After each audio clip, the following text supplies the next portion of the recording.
Assalamualaikum warahmatullahi wabarakatuh.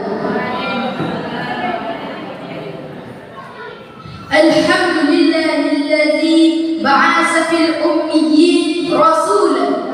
Assalatu wassalamu ala sayyidina Muhammad ahsanun nas qawlan wa fi'alan wa ala alihi wa sahbihi wa man tabi'ahu fil hadiyyi wa aqtadi ahlakan jazila. Amma ba'du. Hadirin kaum muslimin rahimakumullah.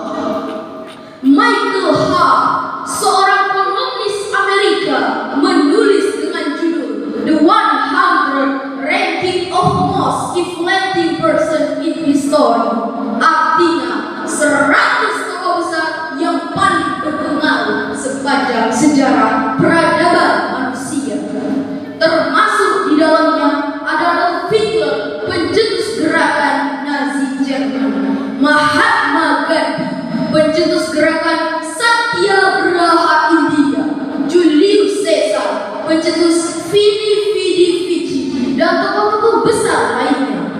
Ternyata dari sederetan tokoh tersebut, Michael Hart menempatkan baginda Rasulullah Muhammad sallallahu alaihi wasallam pada urutan pertama sebagai sosok yang sangat berpengaruh di dunia,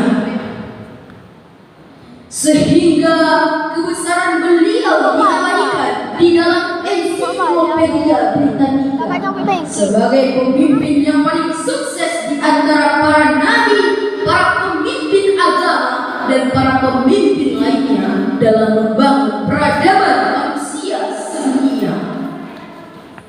Hadirin, melihat betapa pentingnya meneladani sikap dan sifat Nabi Muhammad tersebut, maka saya ketengahkan konsep Dajjal ini yang saya bingkai dalam judul Kepemimpinan Rasulullah sallallahu alaihi wasallam teladan membangun masyarakat madani. Sebagaimana landasan konsep Dajjal ini, mari kita simak surah Al-Jum'ah ayat 2. A'udzu billahi minasyaitonir rajim. Bismillahirrahmanirrahim. Huwallazi ba'atsa fil ummiyyin rasulan minhum yatlu 'alaihim ayatihi wa yuzakkihim wa yu'allimuhumul kitab wal hikmata wa in kanu min qablu lafi dhalalin mubin. Shadaqallahul azim. Artinya, dialah yang mengutus kepada kaum yang terdahulu seorang rasul di antara mereka, yang membacakan ayat-ayatnya kepada mereka, mensucikan mereka, dan mengajarkan kepada mereka kitab dan hikmah atau as-sunnah. Dan sesungguhnya mereka sebelumnya benar-benar dalam kesalahan yang nyata. Dewan Hakim yang arif dan bijaksana, hadirin rahimakumullah, menurut Dr. Muhammad Sulaiman Al-Asqari dalam Zubdan At-Tafsir min Fath Al-Qadir Al-Amin, maksudnya kondisi bangsa Arab yang sebagian besar bukan saja tidak mampu membaca dan menulis, tapi tenggelam di kehidupan jahiliyah secara total. Kebobrokan moral merajalela dalam bidang sosial marak mabuk-mabukan, dalam bidang pemerintah, etnis dan golongan yang dikedepankan, dalam bidang hukum muncul law of jungle to be politically of people. Hukum riba menjadi peradaban.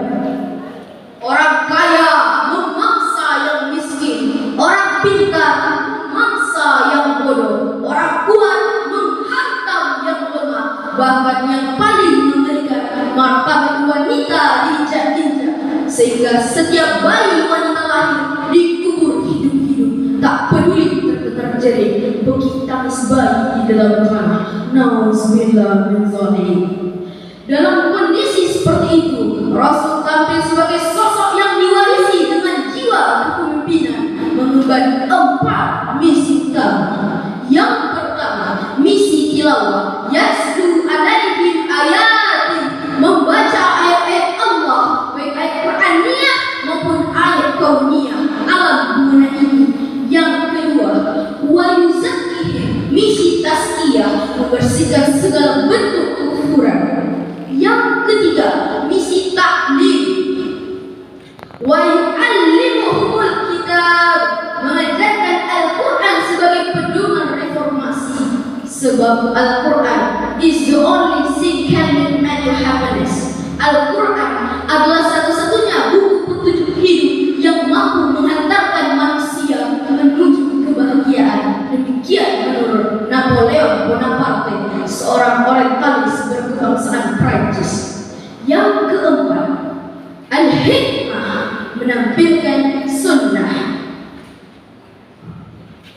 Hadirin yang berbahagia, keempat unsur tersebut merupakan strategi pembangunan Rasulullah SAW yang terbukti berhasil membentuk dan membangun peradaban manusia sedunia. Namun lain halnya dengan gerakan pembangunan di negara kita. Konsepnya setinggi langit, gaungnya menggema kemana-mana, tapi hasilnya entah kemana. Kenapa? Ini disebabkan krisis figur. Di era ini bukan figur-figur sejati. Di era ini bukan figur-figur pembangun sejati yang muncul, tetapi yang menjaga adalah oknum-oknum pemimpin yang haus kursi.